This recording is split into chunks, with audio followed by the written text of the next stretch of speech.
Hi,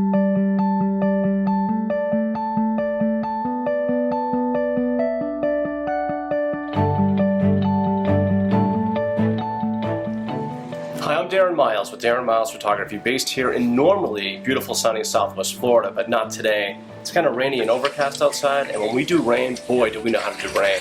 Anyway, today we take a look at a lens that I've been meaning to review for quite some time, and I recognize that I'm really late to the game on this one because this lens was introduced back in 2011 or 2012. And my personal journey with Olympus didn't really start until the OMD EM5 was introduced. I think that was also in 2012 as well. Well, regardless, if you saw my top 5 lens picks for Micro Four Thirds, you'll probably notice that this focal length does in fact fall outside of my personal favorite focal lengths. But that's not to say this focal length, 24mm full frame equivalent field of view, isn't useful for a wide variety of photographic purposes. Specifically landscape, street, photojournalism, and lifestyle portraiture come to mind. Now on the whole, many accomplished Micro Four Thirds photographers view this lens as an absolute staple in the Olympus arsenal, and at $699 is the Olympus 12mm f2, the solid foundation that the rest of the amazing Olympus line of primes is built on. And should you get one? Well, let's take a look.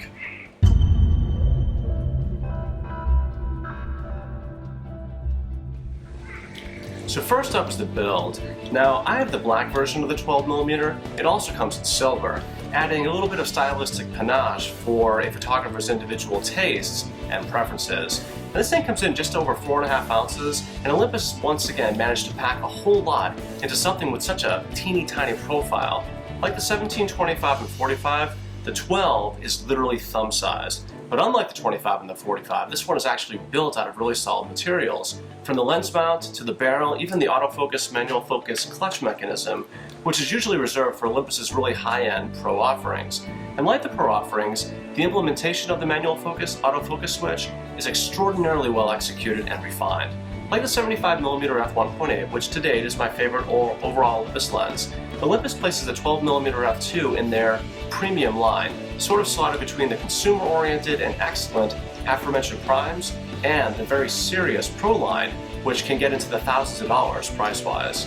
On the inside, there are 11 elements arranged in 8 groups, and included in that formula are 2 aspherical elements, 1 extra low dispersion element, and 1 super HR element, which according to Olympus, the super HR or high refractive index element reduces spherical aberrations and controls distortion for notable sharpness.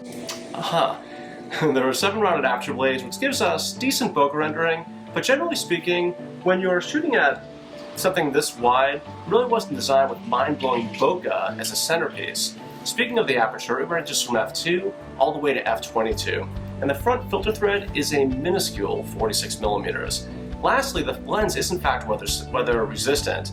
Now on the downside, Olympus doesn't include a lens hood. This is unfortunately a $60 option. And at this price point, personally, I find that a little bit disappointing.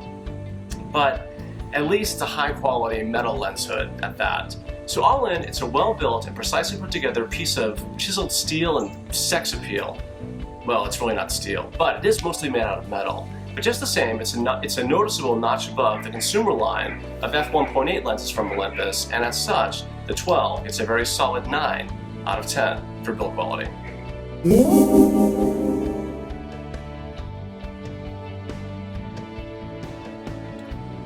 So next up is autofocus speed and accuracy. Like many of the other Olympus wide aperture primes, the 12mm f2 certainly doesn't disappoint in the autofocus department. It's blazing fast, doesn't really hunt all that much, but like others in the Olympus line, when I shoot with the EM1 for example, the lens will very quickly fly past the subject, but then snap back. But it happens so quickly that you won't even barely notice the initial miss. It's kind of surprising, especially given that the EM1 has a phase detect autofocus chip built in. But just the same, it's still pretty amazing. But let me demo the autofocus performance here. Like many of my other tests and other videos, all I'm going to do is focus around the room at various subjects at various distances, and the beep is on, so here goes. Up close, boom. Far away, boom, up close again. Amazing. So, I think you get it. This thing is marksman accurate and blazing fast. AF performance, frankly, doesn't get much better than this. But so for autofocus speed and accuracy, the 12 gets a perfect 10 out of 10.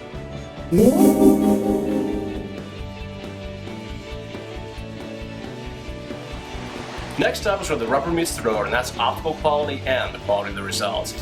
And speaking for myself, when I'm shooting micro four thirds, I love shooting wide open because the effective depth of field at a given aperture is actually twice that aperture on a full frame camera. As you know, the effective field of view is also 2 times. So when I'm shooting at 12mm in f2, that's kind of like shooting at 24mm and f4 from a depth of field perspective. And at 24mm in f4, a lot of the scene is going to be in focus, especially as the subject moves further away from your camera.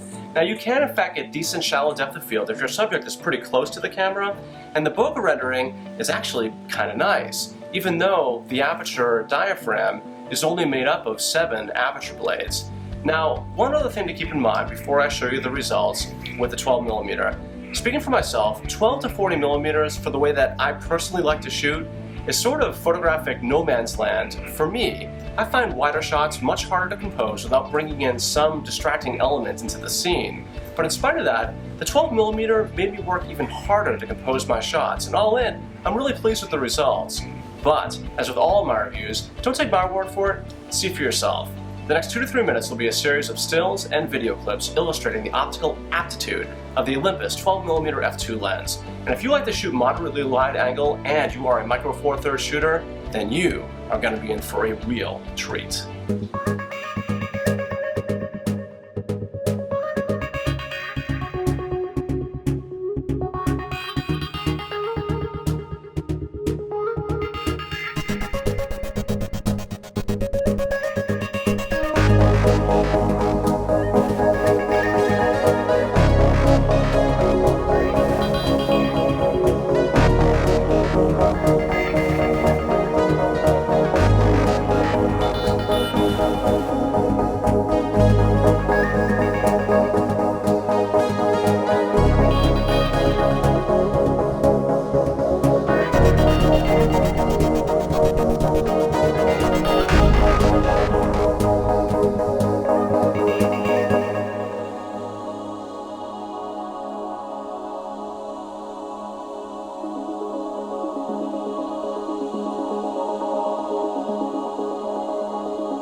So last up is value, and in the battle between Panasonic and Olympus, it's kind of turning into Coke versus Pepsi or FedEx versus UPS. It seems the game of one-upmanship has been going on for a while, even if neither is super fast to respond to the other's offerings, because Olympus came out with the 12mm, I think, back in 2012, and it wasn't until 4 years later that Panasonic came out with their own 12mm. It's f1.4, meaning it's faster, but it's also nearly twice the price. And unlike the majority of Olympus's other consumer/premium lenses, this one has an f2 aperture, where the others have an f1.8 aperture. So the 12 is a little bit slower, but it's also priced a bit higher as well. Now, build quality is exceptional, and the autofocus manual focus switch is extraordinarily refined in typical Olympus fashion. Optics are razor sharp, even wide open. Bokeh rendering, though we're usually not buying a lens like this for its dazzling bokeh, is nonetheless very pleasing, at least it is to my eyes anyway.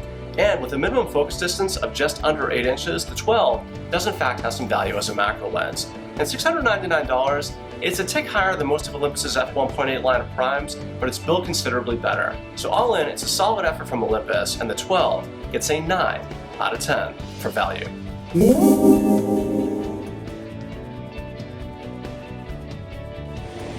So to wrap up another review, we gave the Olympus 12mm f2 premium lens a 45 out of 50 and our highly recommended rating.